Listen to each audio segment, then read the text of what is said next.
Chapter 1 Night Swim. The shark moved through the night water without a sound. It swam towards the shore with its eyes and mouth open. Between the sea and the shore was a long beach. Behind that beach there was a house with lights in its windows. The front door of the house opened, and a man and woman came out. They stood for a short time and looked at the sea. Then they ran down to the beach. The man sat down and closed his eyes.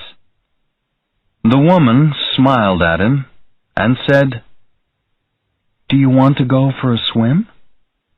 "You go on. I'll wait for you here." She began walking out towards the sea. The water came up round her feet. It was a warm June night, but the water felt cold. The woman called back, "Come and have a swim with me." But there was no answer from the man. She ran into the sea, and soon the water was up to her head. She began to swim. The shark was 100 meters from the beach. It could not see the woman. It could not see anything in the dark water, but it felt the sea move. It turned towards the shore. The woman swam away from the beach. After about 100 meters, she began to feel tired and stopped for a short time. Then she turned and began swimming back to the shore. The shark moved closer to the woman. For the first time she felt afraid, but she did not know why. She looked up and saw the lights in the house. She was about 70 meters from the shore. She began to swim faster. The shark was now above the water, about 15 meters from the woman. Suddenly, it dropped down to the left. The woman felt something hit her right leg. She put her hand into the water and tried to find her foot. Then she cried out. The shark turned and then turned again. This time it attacked the woman from below. It swam up fast and pushed her out of the water. The shark carried the woman away in its mouth. It came up out of the water and then went under again. A short time later, it began swimming away from the shore. The man opened his eyes. It was dark, and he felt cold. He stood up and began to dress. It was then he saw the woman's shoes on the beach. He picked up the shoes and walked back to the house. The door to the woman's room was open, and the light was on, but she was not there. There were 2 more rooms in the house. The man opened the door of the first bedroom and went across to the bed. "Jack!" The man in the bed opened his eyes. "What?" "It's me, Tom. I think there's something wrong. Where's Chrissy?" "I thought she was with you." "No, she isn't. I can't find her. She's not in the house, and she's not on the beach." Jack sat up and turned on a light. He looked at his watch. It was 5 in the morning. "I'll phone the police," he said. Chapter 2 Body on the Beach. "Mr. Brody, this is Hendricks. We've got a problem. We had a call from a house on Old Mill Road a few minutes ago. A girl went out on the beach there last night and she didn't come back. What time is it? 5:30. Sorry. No, you were right to call. Tell me everything you know. It was nearly 6:30 when Brody drove his police car along Old Mill Road. He looked all along the beach, but did not see anything unusual. At 8 o'clock, Hendricks arrived, and the two policemen called at Jack Foot's house. A young man opened the door. "I'm Tom Cassidy," he said. "Did you find her?" "No, Mr. Cassidy, we didn't find her," said Brody. "We're going to look on the beach now." "I want to come too," said Cassidy. The three men walked down to the beach. "I went to sleep here," said Cassidy, "and I found the shoes here." Brody looked up and down the beach. "Let's walk," he said. "Come with me, Mr. Cassidy. Leonard, can you walk back towards Mr. Foot's house?" Hendricks took his shoes off and began to walk. The beach felt cold and wet under his feet. After about 15 minutes, he turned and looked back. Brody and Cassidy were now a half-kilometer down the beach, so he began to walk towards them. Suddenly, Hendricks saw something in front of him. He walked quickly towards it and then stopped. For a short time, he did not move. Then he cried out. In front of him was a woman's head and some of her arm. Brody and Cassidy ran down the beach to Hendricks. Brody arrived first. He looked down and saw the woman. Then he closed his eyes. "Mr. Cassidy, is this her?" Cassidy was very afraid. His eyes moved from Hendricks to Brody. Then he looked down. "Oh, no!" he cried, and he put his hand to his mouth. "Is it her?" He turned away. "Yes," he said. "What happened?" "I don't know," said Brody, "but I think a shark attacked her." That night, Brody met his friend Harry Meadows. Harry wrote for the town's newspaper, the Amity Leader. "I think it was a shark attack," said Brody. "You're right," said Meadows. "This afternoon I talked to a young man called Matt Hooper. He knows everything about sharks." "What did he say?" "He thinks it's a great white shark. They call the great white the man-eater. Other sharks don't usually attack people." "Does he think it will attack again?" "No. Hooper thinks this was an accident. He thinks the shark is now far away." Meadows looked at Brody. "It's not going to happen again," he said. "And I'm not going to write about the accident in the Amity Leader." "But it's a big story for your newspaper."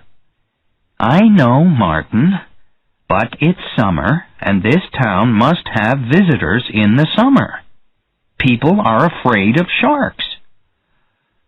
"That's true, Harry," said Brody, "but I want to close the beaches for 1 or 2 days, and I want you to write the story." Meadows sat back in his chair. "I can't do that, Harry," he said. "My bosses don't want me to, and I don't want to lose my job." 10 minutes later, Lawrence P. Vaughn came into Brody's office. Larry Vaughn was an old friend of Brody's. He bought and sold houses and made a lot of money. He was one of the most important people in the town. Vaughn sat down. "Please don't close the beaches," he said. It will soon be the 4th of July. That's our best weekend every summer." "I don't want any more shark attacks," said Brody. "There won't be any more shark attacks. But people will read about sharks in Amity, and they won't come here." Brody looked at his old friend. He liked Larry, but he did not see him much these days. "Okay," he said. "I don't like it, but I won't close the beaches." Vaughn smiled for the first time. "Thanks, Martin," he said. Brody arrived home 2 or 3 minutes before 5. His wife, Ellen, was in the living room. "Hello," she said. "What's wrong? Did something happen today?" He went and sat next to her. "A shark killed a girl near Old Mill Beach." She looked at him. "What are you going to do?" "Nothing. Larry Vaughn doesn't want me to do anything. He wants the beaches to stay open." Chapter 3. No Time to Cry. The next few days were hot, and summer visitors from New York began arriving in Amity. Sunday was the 20th of June. By 12 in the afternoon, there were many people on Old Mill Beach. Children played near the water. A boy of 6 walked up the beach. He sat down next to his mother. "Can I go swimming?" he asked. His mother turned to look at him. "No, it's too cold." "Can I go out on my boat? I won't go far, and I won't go swimming. I'll just sit on my boat." His mother sat up. She looked up and down the beach. 50 meters away, a man stood in the water. He had a child on his back. "Yes, but don't go too far out, and don't swim." "Okay," he said. He pulled the little boat out into the water and climbed onto it. The shark swam under the water. It was 60 meters from the shore. The boy sat on his boat and looked back towards the beach. His mother was about 50 meters away. He put his feet into the water and kicked towards the shore. The shark saw nothing, but it felt the sea move. It knew there was something near and began to swim up towards the surface. It moved slowly first, then faster. The boy stopped, and the shark swam below him. Then it turned again. The shark swam up fast. Its mouth opened. The boy could not cry out. He had no time. The shark's head hit the boat and pushed it out of the water. Nearly half of the fish, with the boy and most of the boat in its mouth, came above the surface. Its jaws closed together and cut off the boy's legs. They dropped slowly down into the water. On the beach, the man with the child turned to his son and pointed at the sea. "Did you see that?" "What, Daddy?" His child looked up at him. "Out there! A shark or something! Something very big!" The boy's mother opened her eyes. She looked over at the man and saw him point at the water.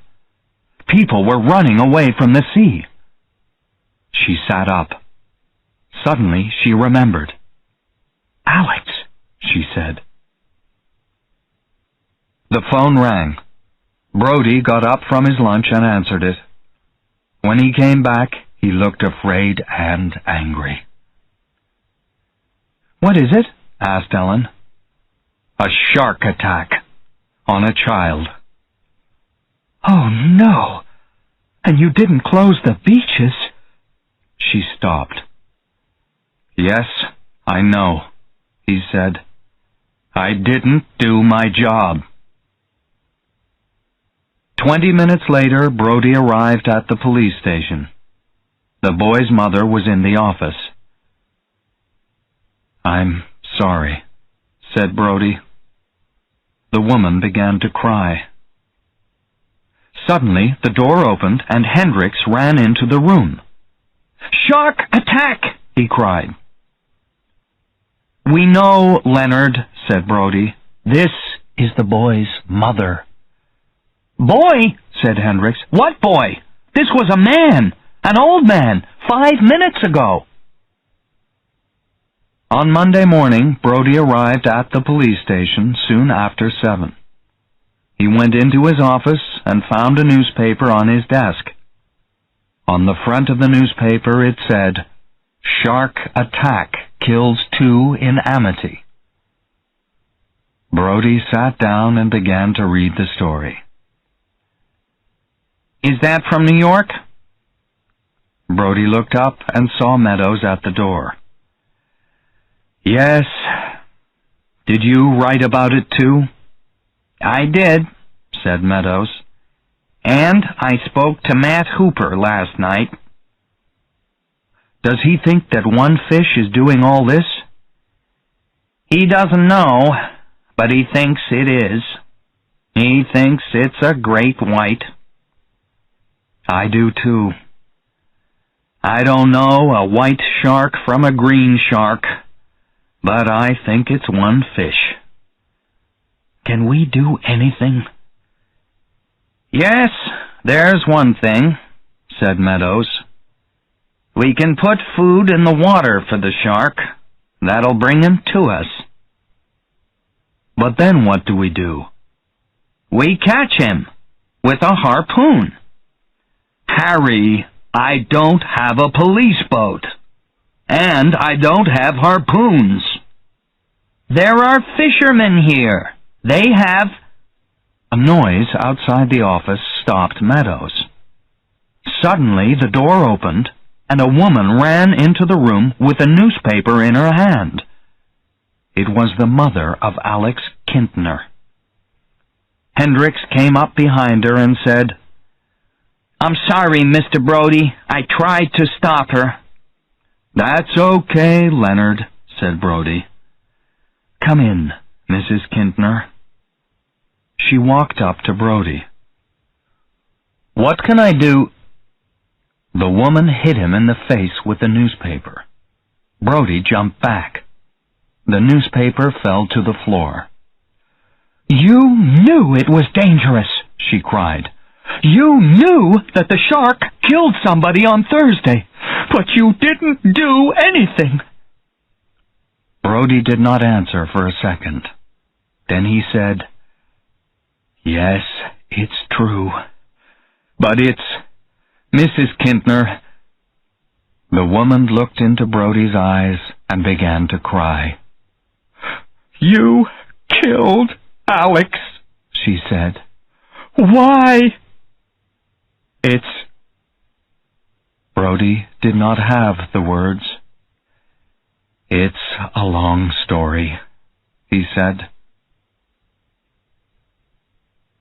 Chapter 4. Flicka. Brody sat on the beach and looked at the sea. "Hello, Mr. Brody," Hendricks said. He walked up to Brody. "What are you doing here?" "Ben Gardner went out there this morning. He's looking for the shark, but I can't see him on his boat." "Was there anybody with him?" "I don't know." "Do you want to go and see? It'll be light for 2 more hours. I can get a fast boat." Brody felt afraid. He was a very bad swimmer. "Okay," he said. "You get the boat. I'll call his wife." 20 minutes later, Brody climbed into the Hendricks boat. "What did she say?" asked Hendricks. Nothing. She called him on his radio, but there was no answer. Perhaps he turned it off. And there was nobody with him? No. I don't understand, said Hendricks. Why did he turn his radio off? People don't usually do that. Hendricks started the boat, and they moved out to sea.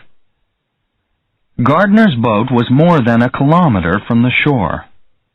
As they got nearer, Brody read its name, Flicka. When they were 50 meters from the Flicka, Hendricks slowed the boat down. Brody stood up and called out, "Ben!" There was no answer. The two men climbed onto the fishing boat. "Are you here, Ben?"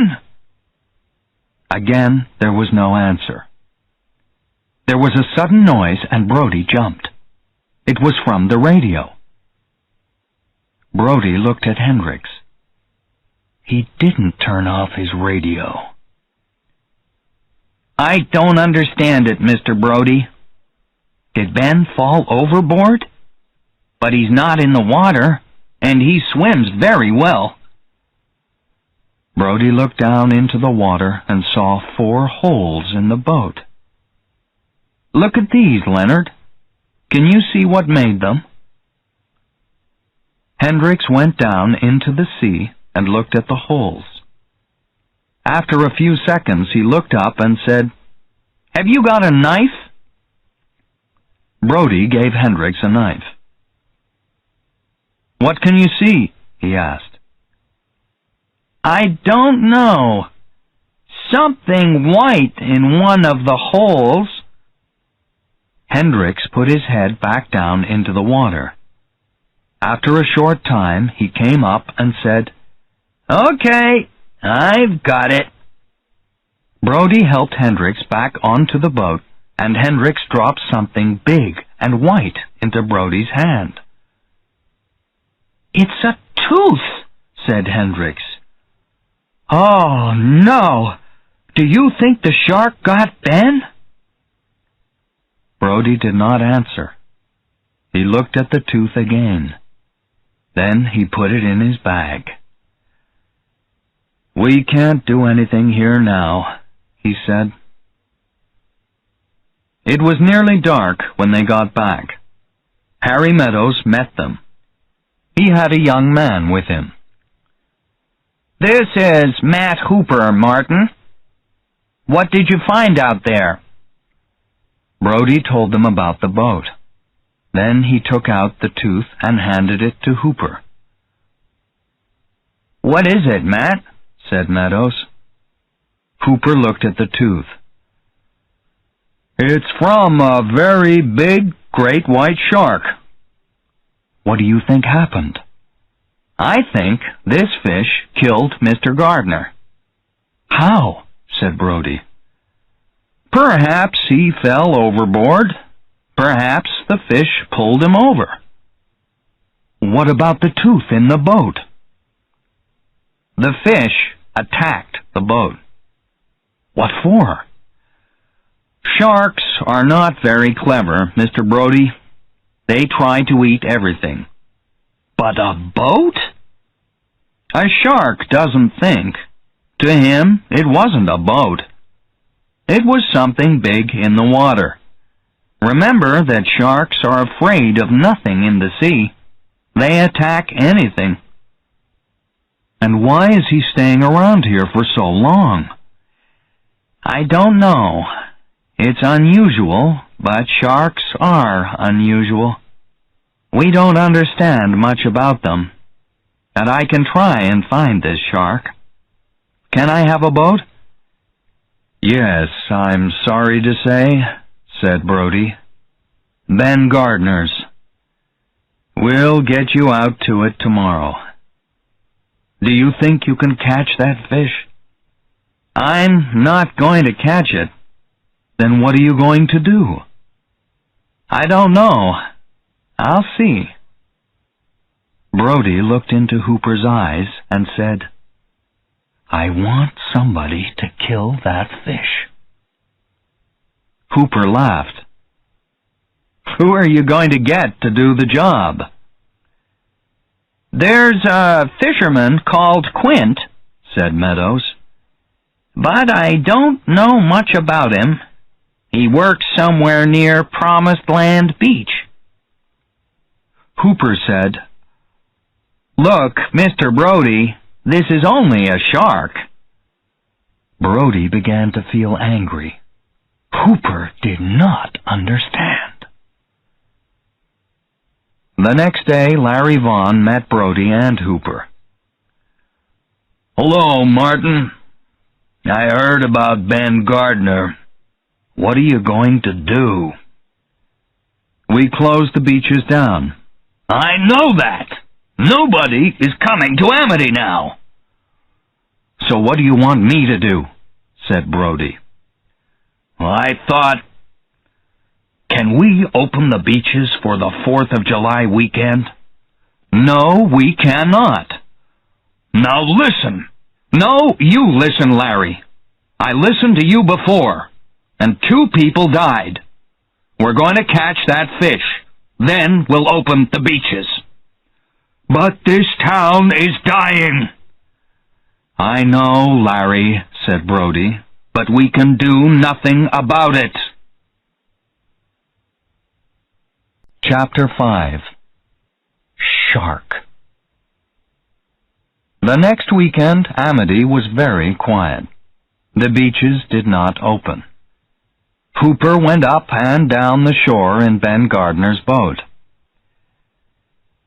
"I don't think that shark is here," he told Brody on Sunday night. "There are other fish near the beaches, and other fish don't stay in the water near great white sharks." "Perhaps you are right," said Brody, "but I want the beaches to stay closed."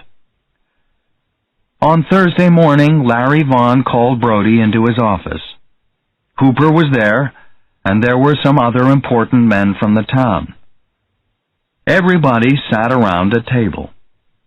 Then Vaughn said, "Martin, we want you to open the beaches. The town is dying. People are losing their jobs." "And what do we do about the shark?" said Brody. Vaughn said, "Mr. Hooper will tell us about that." "I don't think the shark will come back," said Hooper. "I'm sorry," said Brody. "I'm not opening the beaches." Larry Vaughn was very angry. "The people of this town gave you your job. You work for us." Brody said, "You can have my job any time you want it." The phone rang on Vaughn's desk. He looked very angry, but he picked it up. "It's for you, Martin," he said. Brody went outside to take the call. It was from Harry Meadows. "What's happening?" said Harry. "They want me to open the beaches," said Brody. "What shall I do, Harry?" "Open them." "But why?" "I think Hooper is right, and Vaughn is going to open the beaches. You can't stop him." "Okay," said Brody. "I'll think about it. Thanks for the call." He put down the phone and went back into Vaughn's office. Brody looked at his old friend. "I'll open the beaches," he said. "Thanks, Martin." "I'm not finished. I'll open the beaches, but Hooper will go up and down in the boat. I want everybody to know the danger." "You can't do that," Vaughn said. "I can do it, Larry, and I will." On Saturday morning, Brody stood on the Scotch Road beach. About a kilometer out to sea, Hooper was in Ben Gardner's old boat. Brody watched it move slowly to the east. Brody took out his radio and said, "Hooper, this is Brody. Is there anything out there?" There was no answer. "Hooper, this is Brody. Can you hear me?" A short time later, Hooper answered. "Sorry," he said. "I thought I saw something. The light is very strong out here." It was a sunny day. Most of the people on the beach were young. Nobody was in the sea. A man and woman came over to Brody. They were very fat. Behind them were 2 children. "Can I help you?" Brody said. "Is this the beach with the shark?" said the man. "I saw it on TV." "There was a shark here," said Brody, "but it isn't here now, and with any luck, it won't come back." The family went away. They were not happy. Brody looked at his watch. It was 12:15. By 2:30, there were not many people on the beach. Brody walked down towards the water. A boy walked past. "What are you doing?" said Brody to the boy. "I'm going swimming." "Don't stay in too long." "I won't." The boy ran into the water and began to swim. Brody watched him swim out 100 meters. Suddenly, the flicker began to move faster. Brody put his radio to his mouth and said, "Can you see something, Hooper?" The boat slowed and then stopped. Another of Brody's policemen heard him speak. "What's happening?" he asked. "I don't know," said Brody. Again he said into the radio, "Can you see anything, Hooper?" "Yes, I can see something," Hooper answered. "What is it?" "I don't know. Perhaps my eyes are tired." "There's a boy swimming out there," said Brody. "Where?" said Hooper. "About 50 meters out. I'll tell him to come in." Brody turned the radio off. Then he put his hands to his mouth and called out, "Come in!" The boy did not hear. Brody turned on the radio. "Hooper, he can't hear me. Can you tell him to come in?" "Okay," said Hooper. "I'll be there in a minute." The boat moved towards the boy. Below the water, the shark felt something move in the sea. It turned and followed the boat. The boy stopped swimming. He looked back to the shore.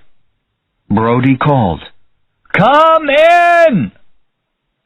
Now the boy heard him, and he began to swim for the shore. Hooper followed the boy. The boy looked back. "What's wrong?" he said. "Nothing," said Hooper. "Go back to the beach." The boy swam for 20 meters and then stood up in the water. He began to walk towards the shore. Suddenly, Hooper cried out, "Shark! Get the boy out! Quick!" The boy heard Hooper and tried to run. He fell into the water. Brody ran into the water, but the sea pushed him back. The boy moved fast now. He did not see the shark behind him. "Quick!" said Brody. He ran into the water and pulled the boy out. The shark went under again and swam away from the shore. The boy lay on the beach. "Are you okay?" Brody asked. "I want to go home," said the boy. A man from the TV ran up to Brody and the boy. "Can you do that again?" he said. "We didn't get very good pictures." Brody was very angry. "Go away," he said. "Everybody go home. I want nobody to go near the water." This beach is closed.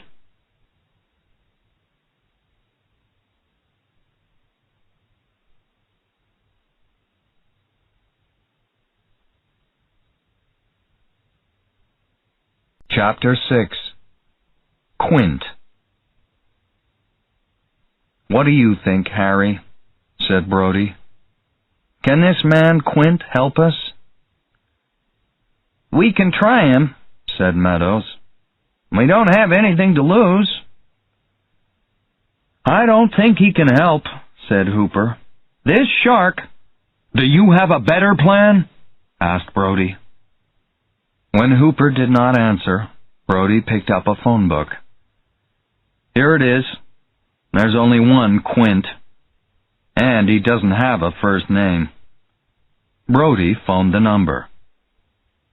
"Mr. Quint, this is Martin Brody from Amity Police. We have a problem." "I know." "The shark was here again today." "Did it kill anybody?" "No, but it nearly took a boy." "It's a big fish. It eats a lot of food." "Can you help us?" said Brody. "This fish is killing people." "I'll try to kill it for you," said Quint. "But it'll be $400 a day." "Well, that's a lot of money," said Brody. "There are other fishermen, you know." Quint laughed. "Yes, you sent somebody out last week, and he's dead." "Can you start tomorrow?" "I must have 2 men to help me." Brody did not want to help. He did not want to go in a boat again. But he said, "I'll be there." Quint laughed again. "Can you swim?" "Yes. Why?" "People sometimes fall overboard. And I want a second man." Brody turned to Hooper. "Do you want to come?" "Yes," said Hooper. "I want to see that fish." Chapter 7. Meat in the Water. They left at 6 in the morning. It was a very hot day, and they sat out in the sun. Brody slept in a chair with a hat over his face. Hooper dropped food for the shark into the water. Quint sat next to a fishing line and watched the sea. Suddenly, Quint said, "We've got a visitor." The 3 men stood up. "Help me pull the line in," said Quint. They pulled the line out of the water. There was nothing on it.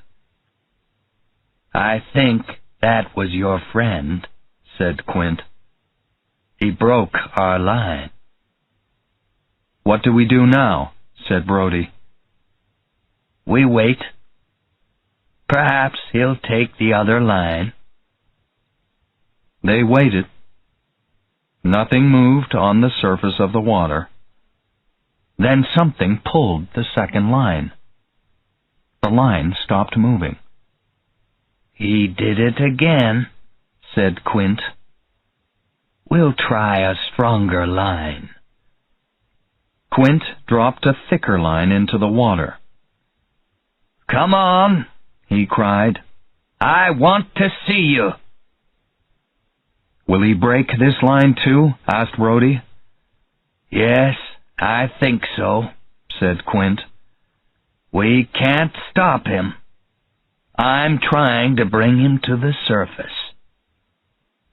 The 3 men watched the line. Hooper dropped more meat into the water. Suddenly he saw something to his left. "Look!" he cried. The head of the shark was above the surface. It was 3 meters behind the boat and a meter out of the water.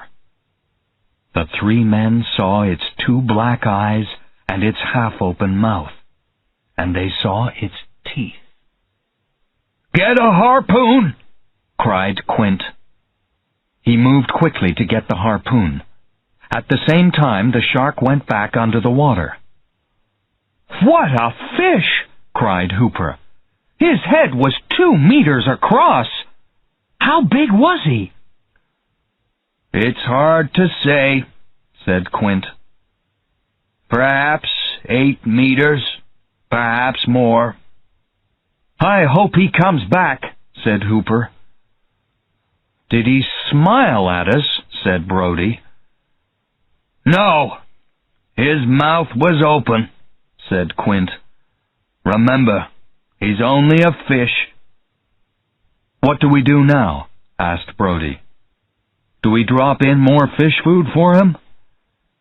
"No," said Quint. "We got him to the surface once. He'll be back." Suddenly, a noise in the water made Hooper turn. "Look," said Quint. The shark was 10 meters from the boat. "It's attacking the boat!" cried Brody.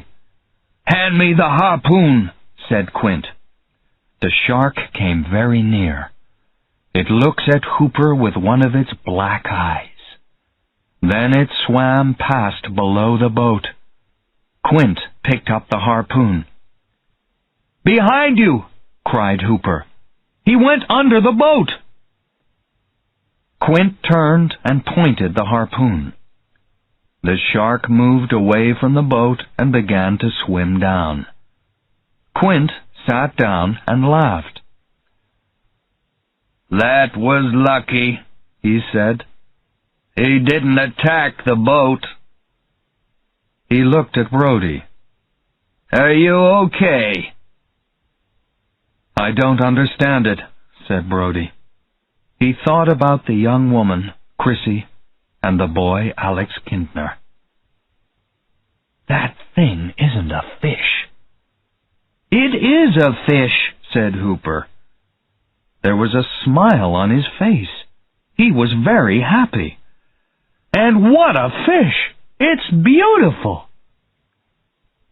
"Do you think he'll come back?" said Brody. "I don't know," said Quint. "You never know what a shark is going to do." They waited for 3 hours, but the fish didn't come back. At 5 o'clock, Quint said, "Let's finish for today. I don't like to be out in this boat at night." Brody smiled. "Yes, my wife doesn't like me to work at night," he said. "I don't have a wife," said Quint. Chapter 8. Black Eyes. "You're not putting that thing on my boat," said Quint. The boat was ready to go. Quint had his back to it. In front of him, Brody and Hooper stood next to a big cage. The cage was over 2 meters tall and 2 meters across. "Why not?" said Hooper. "It's too big," said Quint. "What is it?" "It's a shark cage," said Hooper. "I want to go down into the water in it. I want to take some pictures of that fish." "No," said Quint. "Not on my boat." "Why not?" "Because it's too dangerous. The fish will eat that cage for breakfast." "I don't think he will, and I want those pictures." "He says you can't," said Brody. "Forget it. We're going out there to kill that fish." "You can't stop me," said Hooper. "Oh, yes, I can. The town of Amity is paying for this." Hooper said to Quint, "I'll pay you." Quint smiled. "How much?" "I said no," said Brody. But Hooper did not listen to Brody. He said to Quint, $100. Hooper gave Quint the money. Brody was very angry, but he did not want to lose more time. He said to Quint, "Let's go." Quint took the boat out into the sea. Brody sat next to him. "Are we going back to the same place?" he asked Quint. "Yes, we'll be there soon." "Will the fish be there?" "Who knows? But it's the only thing we can do. Sharks are not clever." Brody remembered the face of the shark. "I don't know," he said. "That fish was clever yesterday." "No, he doesn't know what he's doing. Fish do different things sometimes, but I know everything they can do." "Can you catch every fish?" "No, but not because they're clever. Sometimes they're not hungry, or you can give them the wrong fish food." Quint was quiet for a time. Then he spoke again. "Once," he said, "a shark nearly caught me. It was about 20 years ago. I had a blue shark on the line, and he pulled me overboard with him." "What did you do?" "I came up fast. I was lucky." Quint slowed the boat down. Suddenly it was quiet. "Okay, Hooper," he said.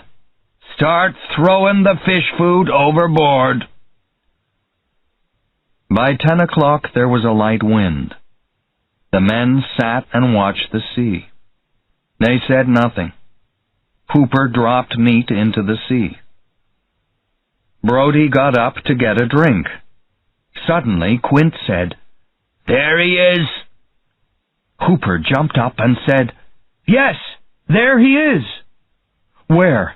said Brody. "There," said Quint. "Behind you." Brody looked out to sea. The shark was 40 meters away. "What are we going to do?" "Nothing," said Quint. "We'll wait. Hooper, drop more fish food in the sea. Let's bring him in here." Quint picked up a harpoon. The fish swam round the boat. Then it moved nearer. "Come here, fish," said Quint. "Come here." But the fish did not come nearer. "I don't understand," said Quint. "Throw some food into the water, and throw some bottles, too." "Why bottles?" asked Brody. "Perhaps he'll swim towards them. We want him to come nearer." They threw things into the water. The shark moved nearer. 10 meters from the boat it stopped. Suddenly its head came up above the surface. "Fish," Quint called. "Come here. We've got something for you." For a short time the shark watched them with its black eyes. Then its head went back below the water. "Where did he go?" said Brody. "I think he's coming now," said Quint. "Come on, fish," he said. "Come and get your dinner." He pointed the harpoon down at the water. Suddenly the boat moved below them. The 3 men fell over. They got up and looked overboard, but there was nothing there. "Where is he now?" said Brody. "I don't know," said Quint. "But he'll come back." "Let's put the cage overboard," said Hooper. "No," said Brody. "It might bring him out." "And I won't go down in it," said Hooper. "What do you say, Quint?" "Okay," said Quint. "You paid for it." He put down the harpoon, and he and Hooper pushed the cage overboard. The three men looked into the water. "Do you think the fish will come up?" said Brody. "I think he'll come and look at the cage," said Hooper. But the shark did not come up. After 15 minutes, Hooper said, "I'm going down there. Perhaps that'll bring him up." "Wait for the fish," said Quint. "He'll come up." "I don't want to wait 10 years for him, Quint. I don't think you understand this fish." Quint looked at Hooper. "Are you saying I don't know my job?" "No, but I think I can kill the fish." "Okay, go and do it then." Brody said, "We can't let him go down in that thing." But Quint did not listen. "Go on," he said to Hooper. "Get in the cage." Hooper got into the cage and they dropped it overboard. It stopped 2 meters below the surface. Quint picked up the harpoon. "Will he be okay?" said Brody. "I don't think he'll live for 10 minutes down there." "Perhaps you're right, but you never know what these fish will do." "I know, but this is different. This is like putting your hand into a fire." Chapter 9. Cage.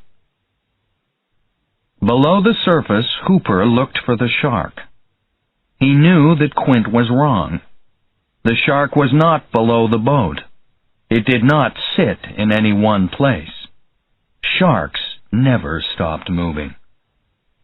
Hooper turned slowly in the cage. He looked, but saw nothing. A small fish swam towards his face. He pushed it out of the cage. He looked down and started to look away. Then suddenly he saw something. The shark swam slowly towards him. Hooper watched it.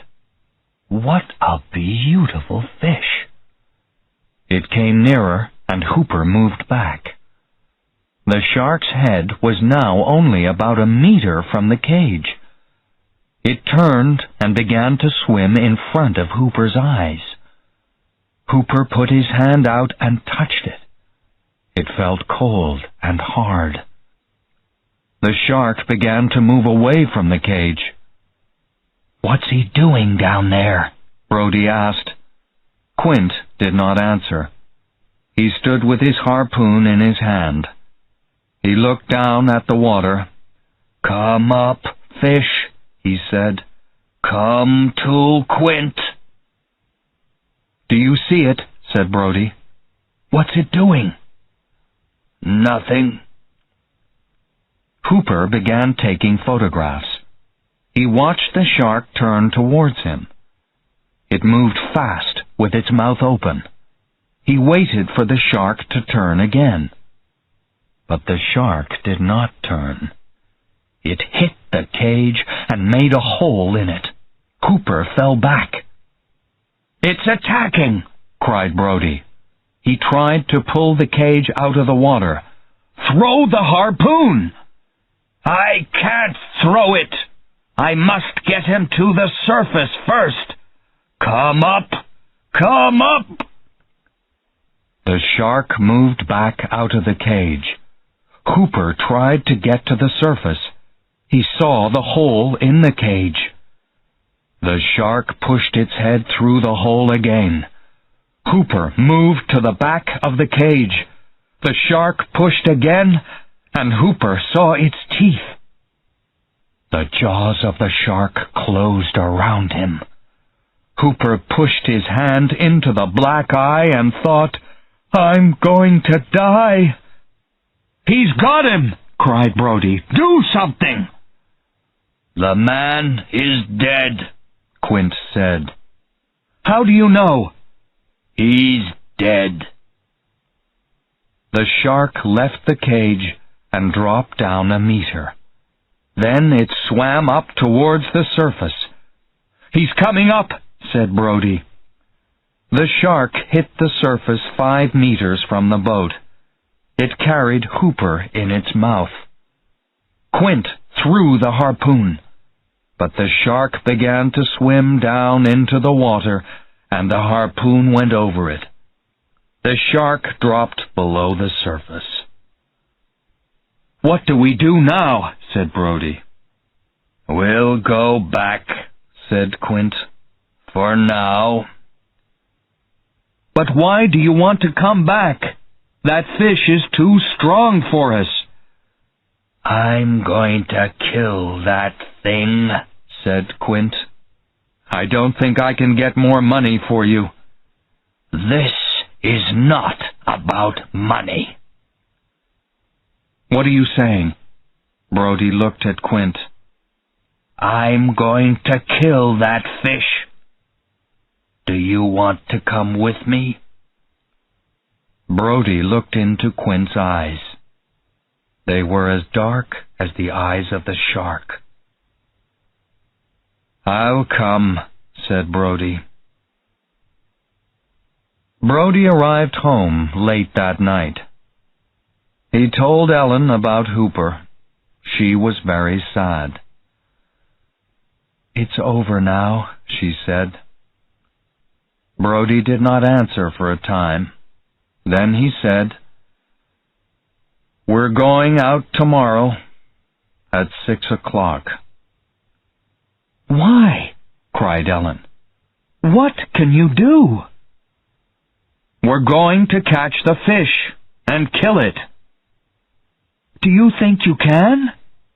"I don't know. But Quint thinks we can, and it's my job to help him." "But it's not your job."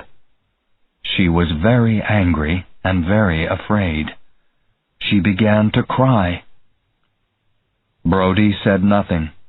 Then he said, "No, you're right." "Then why?" "I don't think I can tell you," said Brody. "I don't think I know." Chapter 10. Fight to the finish. The next morning it rained. Brody met Quint at the boat. "Is it only me and you this time?" said Brody. "Yes," said Quint. "You know the fish as well as any man. Nobody can help us now." Quint turned the boat out to sea.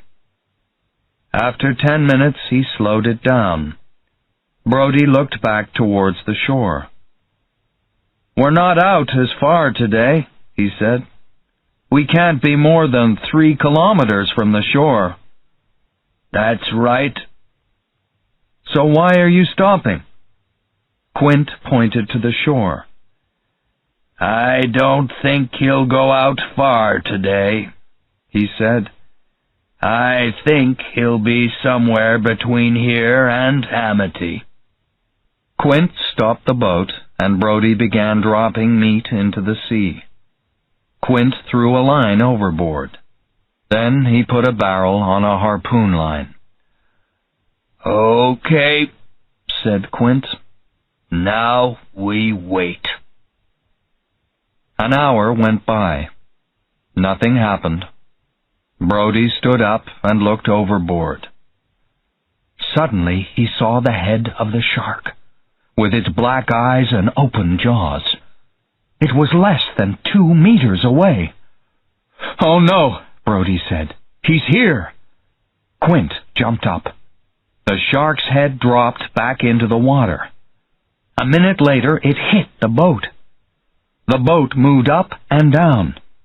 Then the shark went under again and the boat stopped moving.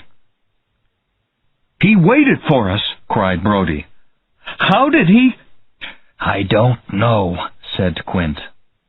"We've got him now." "We've got him?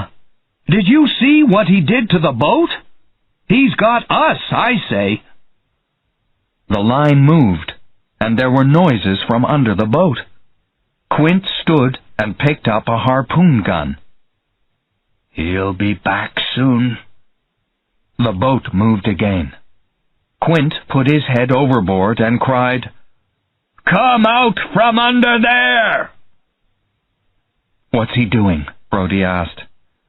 "He's making a hole in the boat. Look, the water's coming in. Come out, and I'll kill you!" The shark came to the surface and began to move towards the boat. "Come to me," said Quint. "Come to me." He stood and watched the shark. When it was a meter from the boat, he used the gun. The harpoon hit the shark, and then the shark hit the boat hard. Quint fell back and his head hit a chair. He jumped to his feet again and cried, "I got you!" The harpoon line went overboard. It pulled the barrel into the water with it. "He took it down with him," said Brody. "Not for long," said Quint. "He'll be back. When he comes, we'll throw harpoons at him again and again and again, and then we'll have him." Quint watched the water. "Get another barrel," he said. "Bring it back here." Brody ran to the front of the boat and got a barrel. He carried it over to Quint. "Here he comes," said Quint. He pointed down to the left. The barrel came to the surface and moved in the water. Quint picked up a harpoon. "He's coming up!" The shark jumped out of the water. It was less than 3 meters from the boat. "I'll get you!" cried Quint, and he threw the second harpoon. The harpoon hit the shark, and it fell back into the sea. Water came over the boat. The second line went overboard. "We've got him," said Quint. The boat moved once and then again. They heard the sound of something breaking. "Do you want to attack again?" said Quint. "You won't take any man with you."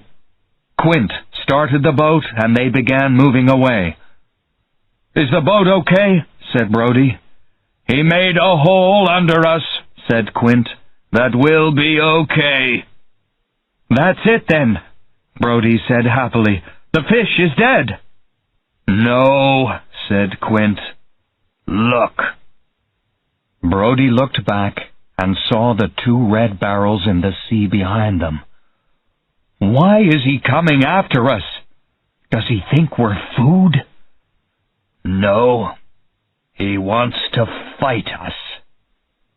For the first time, Quint was afraid. "Do sharks usually do this?" "No," said Quint. "They sometimes attack the boat, but they stop after you hit them with a harpoon. But this one wants to fight, so we'll fight him." Quint drove the boat faster. The barrels came after them. He slowed the boat and picked up a 3rd harpoon. "Okay," he called. "Come and get it!" The barrels came through the water. They were 40 meters away, then 30, then 20. Brody saw the shark swim past the boat below the water. It was 2 meters from the surface. "He's here!" he cried. The shark swam past the boat. After 40 meters it turned. Its head came out of the water and then dropped back in. "Here he comes," said Quint. The shark hit the boat and Quint threw his harpoon. It hit the shark in the head, over the right eye. The line went slowly overboard. "I got him in the head," said Quint. But the barrels moved on across the surface of the water. Then they went under. "What's he doing?" said Quint. "No fish can attack with 3 harpoons in him. But he can't live for much longer, and we can wait." For 3 hours they waited. They watched the barrels move slowly across the surface of the sea. At 11 o'clock the rain stopped. Then for nearly an hour the barrels did not move. "What do you think?" said Brody. "Is he dead?" "I don't think so. But perhaps we can pull him in with a strong line." They began to pull him in. The shark was very heavy. The barrels did not move. Then suddenly the line started coming at them fast. "Did the line break?" said Brody. "No," said Quint. Brody saw he was afraid. "He's coming up." Quint started the boat, but it was too late. The shark came up above the surface. Brody watched it jump and cried out. The shark dropped down onto the back of the boat and pushed it below the surface. The water came up their legs. The shark was now only a meter from Brody's head. He looked into its big black eye and thought, "I'm going to die." "Look what you did to my boat!" cried Quint. He picked up a harpoon and pushed it hard into the shark's head. The boat started going down.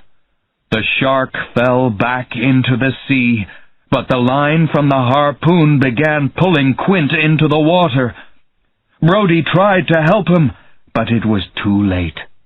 The big fisherman went slowly down under the dark water. For a short time there was no sound. The water was up to Brody's mouth now. 20 meters away the shark came back up above the surface. "Go away!" cried Brody. The big fish came nearer and nearer. Brody cried out. Then he closed his eyes and waited. Nothing happened. When Brody opened his eyes, he saw the shark there next to him. For a short time it did not move. Then it slowly fell back below the surface of the water, down and down, out of the light. It pulled Quint's body behind it. Brody watched the dead shark fall down and down into the sea. Then he began to swim towards the shore.